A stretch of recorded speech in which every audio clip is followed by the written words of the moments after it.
الرحيم. اليوم في عندي طريقة عمل خبز الحليب أو البريوش، خفيف وطري. إن شاء الله بيعجبكم. المقادير اللي عندي 4 كوبايات طحين بمقدار المج اللي بالبيت العادي اللي هيك، يعني كيلو طحين بس ناقص شي كاس ونص. هون عندي باكو منجرين، أخدت منه ربع شوي، يعني باكو لربع، وحطيت معاه معلقتين زيت كبار، زيت عالدي، زيت ذرة. هون عندي كاسة كبيرة حليب دفيتها شوي. هون عندي بيضتين، هاخد البيضة واحدة وبياض بيض منها، الصفار هخليه للوجه. عندي هون 6 معالق سكر كبار ومعلقتين كبار خميرة. أبلش بسم الله. أول شي بس آخد بيضة من هون أحطها هون الصحن اللي بدنا نشتغل فيه، والبيضة الثانية آخد بس البياض وأخلي الصفار للوجه. بسم الله.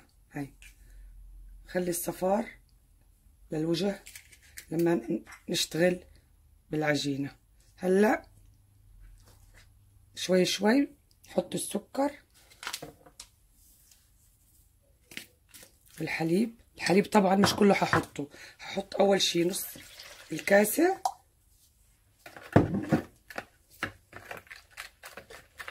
نحرك. الحليب ما لازم يكون ساخن كتير، لانه وحطيناه على البيض حتخرب الخلطة معنا. احط 2 الخميرة، معلقتين كبار بدهم يكونوا، نحركهم هلا مع بعض. بسم الله.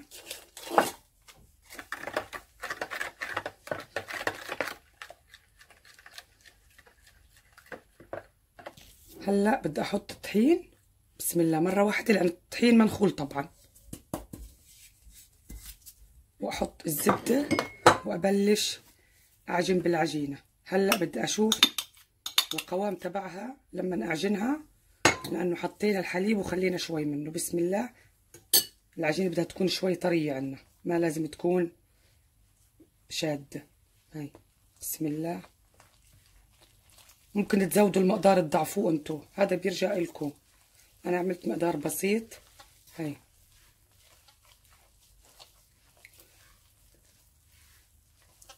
العجينة انعجنت منيح معي، ما احتاجنا بقية الحليب، يعني اخذنا نص الكاس، لانه شوي شوي بنراعي مرات حسب جودة الطحين،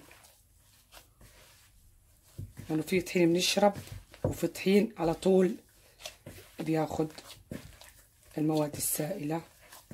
هاي هيك عندي العجينة 100%. بدها تم اعجن فيها منيح لنشوف تتشرب كل المواد اللي عندنا. هاي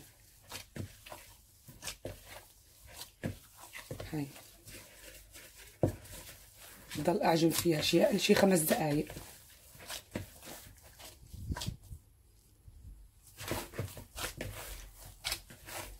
هاي العجينة انا تميت اعجن فيها اقل شي 10 دقايق. هلا بدي اغطيها ترتاح شي ساعة ونرجع نشوف بعد ما تخمر، نشوف كيف. هيك انا سبت العجينة ترتاح شي ساعة. بسم الله. هياها بدي اقطعها هلا قطع بهيك حجم، هيك، ونسيبها شوي ترتاح شي ربع ساعة، ونشكلها مثل ما بدنا. بسم الله.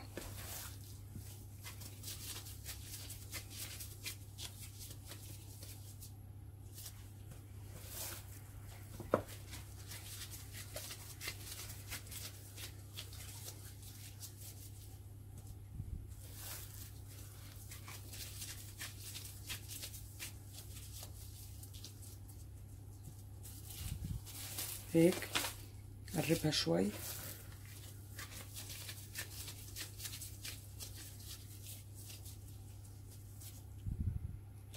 هيك هلا بدي ابدا اشكل العجينه. حطيت شويه طحين هون على اي خشبه او على اللوح اللي بتشتغلوا عليه.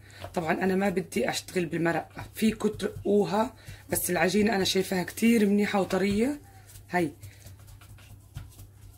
ما محتاجه شيء، انا بدي اضل اعملها بايدي هيك احلى. نساوي كل الاطراف قد ما قدرتوا مدوها، لانه لما ترتاح وتنخبز بتعطي نتيجة منيحة. واذا بتحبوا تحطوا بقلبها للاولاد، بحبوا الاولاد الشوكولاتات والحاجات في قلبها التانية، هذا برضو بيرجع إلكم. هيك هي بسم الله، هي هيك ونسيبها ترتاح. هي كمان واحدة، بس رشة طحين صغيرة. كتير العجينة منيحة بسم الله، وناجحة إن شاء الله 100%.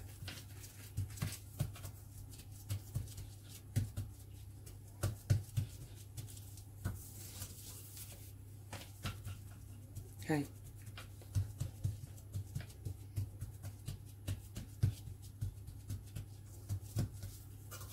هاي تلفوها هيك وهيك قد ما بدكم تمد، بتمد معكم العجينة. هاي وبتلفوا هيك اسطواني هيك لما نخلص بقية الكمية إن شاء الله.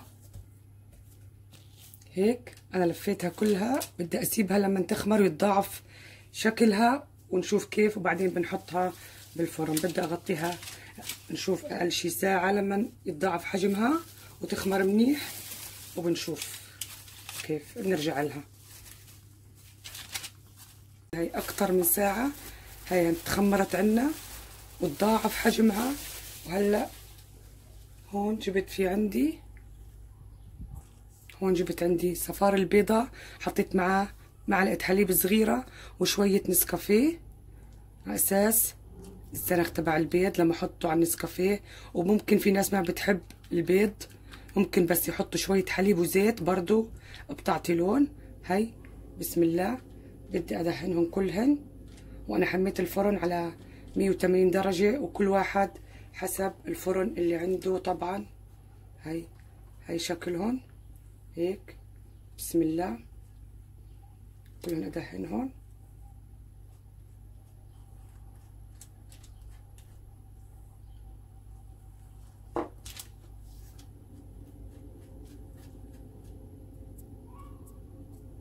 هينا بدي احطهم بالفرن ونشوف لما يطلعوا قديش بياخدوا.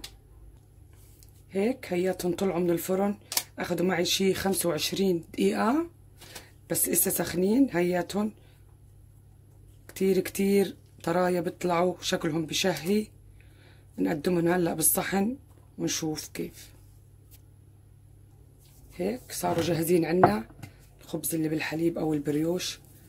هاي كتير كتير شكلهم بشهي وطرايا. هاي ان شاء الله بتعجبكم الطريقة، وما تنسوا تشتركوا بالقناة، تفعلوا الجرس، وصحة وهنا ان شاء الله.